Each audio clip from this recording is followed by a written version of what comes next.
Assalamualaikum warahmatullahi wabarakatuh. Kali ini kita akan mengisahkan.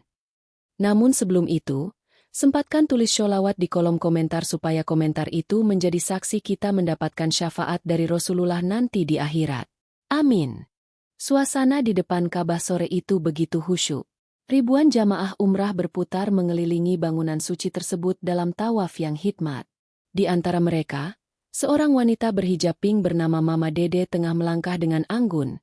Sesekali mengusap air mata haru sambil memanjatkan doa. Tiba-tiba, langkahnya terhenti. Ya Allah! Jeritnya tertahan. Tubuhnya mendadak kaku, dan jamaah di sekitarnya mulai menyadari ada yang tidak beres. Astagfirullah! Pekik seorang jamaah wanita di sampingnya. Lihat! Lihat kakinya! Kepanikan seketika menyebar. Bagian tubuh Mama Dede dari dada hingga kaki perlahan berubah menjadi sisik-sisik ular yang berkilau kehijauan. Jamaah di sekitarnya mundur ketakutan, menciptakan lingkaran kosong di sekeliling Mama Dede yang kini terduduk di lantai marmer Masjidil Haram. Tolong, tolong saya! Rintih Mama Dede di antara isak tangisnya. Air matanya mengalir deras. Riasannya luntur menciptakan aliran hitam di pipinya. Tubuhnya yang setengah ular itu menggeliat tak terkendali di atas lantai yang dingin. Panggil petugas! Cepat panggil petugas! Teriak seseorang dalam bahasa Arab. Suasana makin gaduh. Beberapa jamaah merekam kejadian tersebut dengan ponsel mereka, sementara yang lain berbisik-bisik penuh spekulasi. Di tengah kehebohan itu, Ustazah Aminah, pembimbing rombongan umrah dari Indonesia, bergegas mendekati Mama Dede. Astagfirullahaladzim. Ya Allah, apa yang terjadi? Gumam Ustazah Aminah sambil berlutut di samping Mama Dede. Ia mencoba menenangkan jamaahnya yang kini terisak-isak ketakutan. Ustazah saya tidak tahu kenapa bisa begini. Mama Dede berbisik di antara tangisnya. Apa salah saya, Ustazah? Petugas keamanan Masjidil Haram segera berdatangan. Mereka tampak kebingungan menghadapi situasi yang belum pernah terjadi sebelumnya. Beberapa orang membawa tandu darurat, berusaha memindahkan Mama Dede dengan hati-hati. Innalillahi wa inna ilaihi roji'un. Bisik-bisik terdengar dari jamaah yang menonton. Beberapa di antaranya mengambil video dengan ponsel mereka, sementara yang lain membaca ayat-ayat Al-Quran. Mama Dede terus menangis saat tubuhnya yang setengah ular diangkat ke atas tandu. Ustazah Aminah menggenggam tangannya erat, membacakan ayat-ayat suci untuk menenangkan. Sisik-sisik ular di tubuh bagian bawahnya berkilau tertimpa cahaya lampu Masjidil Haram, menciptakan pemandangan yang membuat siapapun yang melihatnya bergidik. Bawa ke ruang kesehatan. Perintah salah satu petugas dalam bahasa Arab. Rombongan pembawa tandu bergerak cepat menembus kerumunan jamaah yang memberi jalan. Di belakang mereka, Ustazah Aminah berjalan tergesa sambil terus berdoa, sementara bisik-bisik jamaah terus terdengar. Apa yang sebenarnya telah dia lakukan? Mengapa Allah memberikan tanda seperti ini? Sungguh kejadian yang menakutkan di tanah suci. Sementara itu, Mama Dede hanya bisa terus menangis. Air matanya bercampur dengan keringat dingin yang mengucur di wajahnya. Dalam hatinya, ia tahu persis apa yang menyebabkan semua ini terjadi. Namun ketakutan dan rasa malu membuatnya belum sanggup mengakui dosanya yang tersembunyi selama ini. Sirene ambulans meraung membelah keheningan malam kota Mekah. Di dalamnya, Mama Dede terbaring dengan kondisi yang membuat para petugas medis tercengang. Setengah tubuhnya masih berwujud ular, berkilau di bawah cahaya lampu ambulans yang berkedip-kedip. Dr. Hasan Al-Karni, Kepala Unit Gawat Darurat Rumah Sakit King Abdullah Medical City, sudah mendapat kabar tentang kasus unik ini. Ia dan tim medisnya telah bersiaga di pintu masuk IGD ketika ambulans tiba. Namun, ketika melihat langsung kondisi pasiennya, dokter berpengalaman itu hanya bisa menggelengkan kepala takjub. Subhanallah, dalam 30 tahun praktik saya, belum pernah melihat kasus seperti ini. Gumamnya dalam bahasa Arab, yang kemudian diterjemahkan oleh seorang perawat untuk Ustazah Aminah yang setia mendampingi. Para dokter dan perawat bergerak cepat memindahkan Mama Dede ke ruang pemeriksaan khusus. Berbagai alat medis modern dipasang untuk memeriksa kondisi vitalnya. Dokter Hasan dengan teliti memeriksa area transisi antara kulit manusia dan sisik ular di tubuh Mama Dede.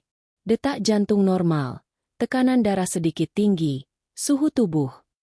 Dokter Hasan membaca hasil pemeriksaan awal dengan dahi berkerut. Secara medis, semua tanda vital normal. Tapi transformasi fisik ini di luar nalar kedokteran modern. Mama Dede masih terisak di ranjang rumah sakit.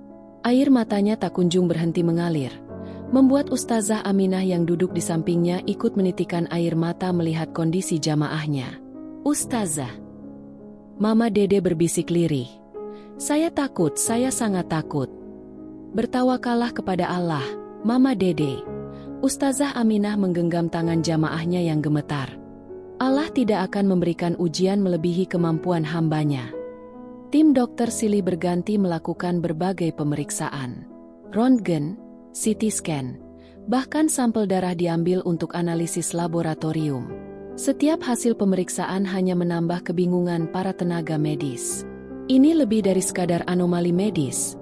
Dokter Hasan berkonsultasi dengan koleganya, Dr. Fatima Al-Saud, seorang spesialis genetika. Tidak ada penjelasan ilmiah bagaimana transformasi fisik seperti ini bisa terjadi dalam hitungan detik. Sementara para dokter berdiskusi, Mama Dede menatap kosong ke langit-langit ruangan. Pikirannya melayang pada kehidupannya selama ini, pada rahasia besar yang ia simpan rapat-rapat. Air matanya kembali mengalir ketika bisikan hatinya semakin kuat menyadarkan bahwa ini adalah teguran langsung dari Allah Subhanahu wa Ta'ala. "Ya Allah, ampuni hambamu ini," bisiknya lirih. Dokter Hasan akhirnya mendekati ranjang Mama Dede dengan wajah berat. "Maaf," ucapnya dalam bahasa Inggris yang terbata, dibantu penerjemah. "Secara medis, kami tidak bisa menjelaskan apa yang terjadi, apalagi mengobatinya. Ini di luar kapasitas ilmu kedokteran."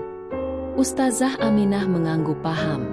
Dalam hatinya, ia sudah menduga bahwa kasus ini bukanlah perkara medis semata. Ada hikmah dan pelajaran yang Allah Subhanahu wa Ta'ala ingin sampaikan melalui kejadian ini. "Mungkin," Ustazah Aminah berkata lembut, "ini waktunya kita mencari jawaban bukan dari ilmu manusia, tapi dari Allah Subhanahu wa Ta'ala." "Mama Dede, adakah sesuatu yang ingin engkau sampaikan? Sesuatu yang selama ini tersimpan dalam hatimu?" Mama Dede terdiam. Tubuhnya yang setengah ular bergerak gelisah di atas ranjang rumah sakit. Ia ingin sekali mengungkapkan rahasia terbesarnya, tapi ketakutan dan rasa malu masih mengikat lidahnya. Belum saatnya, Ustazah," jawabnya lirih, membuat Ustazah Aminah menghela napas panjang. Di luar ruangan, jamaah umrah dari berbagai negara mulai berkumpul. Berita tentang kejadian ajaib di Masjidil Haram menyebar dengan cepat melalui media sosial. Semua orang bertanya-tanya, dosa apakah yang telah dilakukan hingga Allah Subhanahu wa Ta'ala memberikan teguran sedemikian nyata di tanah suci? "Masya Allah Uhti, semoga Allah membalas kebaikanmu," ucap seorang ibu sambil menggenggam amplop berisi bantuan yang baru saja diberikan Mama Dede. Di belakangnya, asisten Mama Dede dengan sigap merekam momen tersebut untuk konten Instagram. "Alhamdulillah, ini semua berkat Allah dan rezeki dari hasil endorse, Bu," jawab Mama Dede sambil tersenyum manis ke arah kamera. Hijab pinknya yang berkilau dan make up natural membuatnya tampak cantik dan bersahaja. Begitulah keseharian Mama Dede, seorang selebgram dengan 1 juta followers yang terkenal dengan konten-konten keislaman dan kemanusiaannya.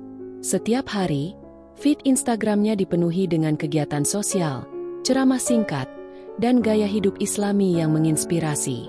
Mama Dede, statistik engagement post terakhir kita naik 50% dibanding minggu lalu, lapor Rara, manajer media sosialnya, sambil menunjukkan grafik di laptopnya.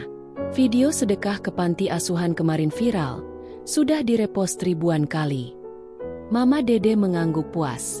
"Alhamdulillah, semoga bisa menginspirasi yang lain untuk berbahagia." Dari apartemen mewahnya di Jakarta, Mama Dede mengelola bisnis online yang semakin berkembang. Mulai dari brand hijab, skincare halal, hingga buku-buku motivasi Islam. Setiap produk yang ia promosikan selalu laris manis. Para pengikutnya percaya bahwa apa yang direkomendasikan oleh Mama Dede pasti berkualitas dan sesuai syariat. Ada tawaran kerjasama dari travel umrah. Rara membaca email di ponselnya. Mereka menawarkan paket umrah gratis plus fee promosi yang lumayan. Bagaimana? Sejenak Mama Dede terdiam. Ada keraguan yang berkecamuk di hatinya. Namun, bayangan tentang konten-konten inspiratif yang bisa ia buat di Tanah Suci mengalahkan keraguan itu. Oke, deal. Jawabnya mantap.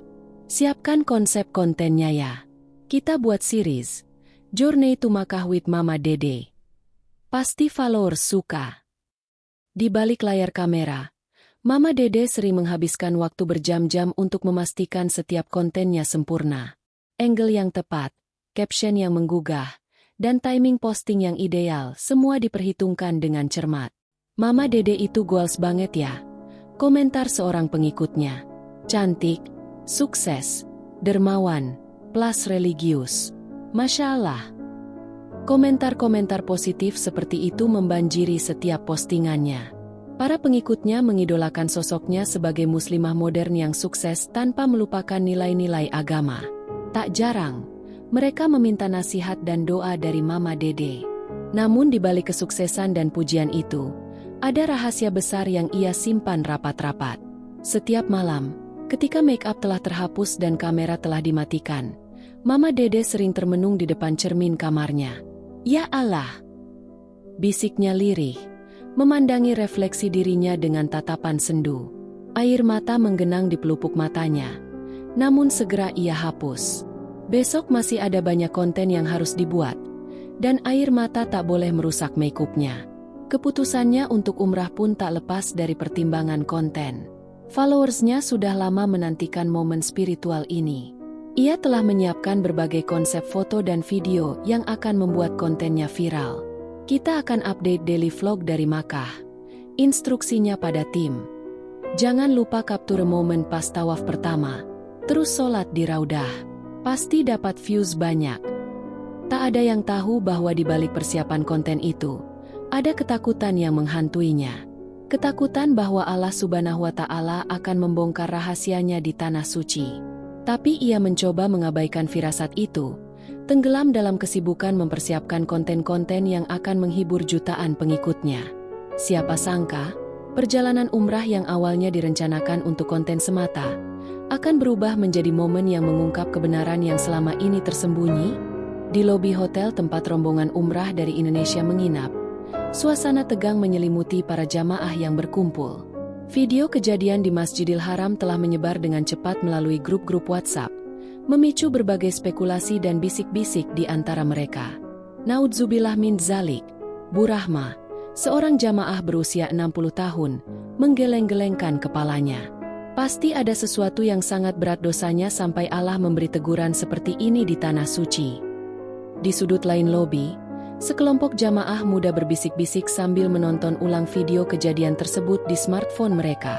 Aku pernah dengar cerita dari guru ngajiku, ujar salah seorang dari mereka. Kalau ada orang yang dapat azab di Tanah Suci, biasanya karena dosa-dosa besar yang disembunyikan. Tapi Mama Dede kan selebgram yang terkenal alim. Sanggah yang lain. Lihat Instagramnya. Isinya dakwah semua. Masa ia punya dosa sebesar itu? Pak Haji Ahmad, ketua rombongan umrah dari Jakarta, mencoba menenangkan situasi. Sudah, kita tidak boleh berprasangka. Yang penting sekarang kita doakan saja supaya Mama Dede diberi hidayah dan kesembuhan. Namun bisik-bisik tetap tak terbendung. Di kafeteria hotel, sekelompok ibu-ibu membahas berbagai kemungkinan. Bisa jadi ini karma, bisik Bu Siti sambil menyeruput kopi Arabnya. Mungkin ada orang yang pernah dia zalimi sampai sumpah serapah. Atau jangan-jangan, Bu Yani mendekatkan wajahnya. Ada praktik ilmu hitam? Saya pernah dengar ada orang yang pakai susuk untuk tampil cantik di sosial media. Astagfirullah, jangan menuduh yang tidak-tidak. Tegur Ustazah Fatima yang kebetulan lewat. Ini di Tanah Suci. Kalau mau membicarakan orang, lebih baik zikir saja. Tapi spekulasi terus bergulir. Di lobi hotel, di dalam lift, bahkan di area sholat, orang-orang tak berhenti membicarakan kejadian tersebut. Video-video yang beredar makin banyak versinya. Ada yang menambahkan efek suara mendesis, ada pula yang mengedit dengan musik dramatis. Katanya waktu jadi ular, sisiknya berwarna emas. Cerita seorang jamaah. Bukan, bukan. Saya ada di sana. Sisiknya hijau berkilau. Bantah yang lain. Yang saya dengar, sebelum berubah ada suara gaib. Tambah jamaah lainnya. Sementara itu, di kamar hotel tempat Mama Dede dirawat, Ustazah Aminah bisa mendengar bisik-bisik dari luar. Hatinya miris mendengar berbagai spekulasi yang beredar. Ia tahu bahwa di balik semua ini ada hikmah yang Allah ingin tunjukkan, tapi bukan dengan cara membicarakan aib sesama muslim. Subhanallah, gumamnya sambil mengusap wajah. Begitu mudahnya lidah kita berbicara tentang orang lain, padahal kita sendiri tak lepas dari dosa.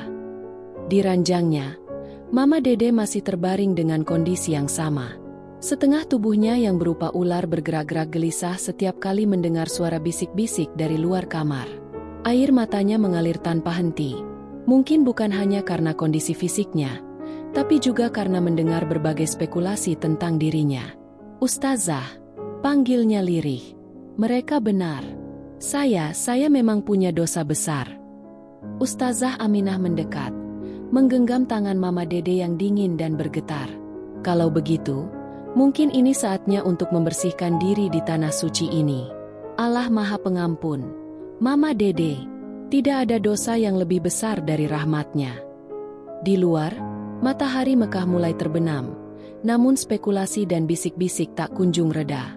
Para jamaah masih bertanya-tanya, apa sebenarnya yang telah dilakukan Mama Dede hingga mendapat teguran senyata ini di tanah suci? Kita lanjut di part 2.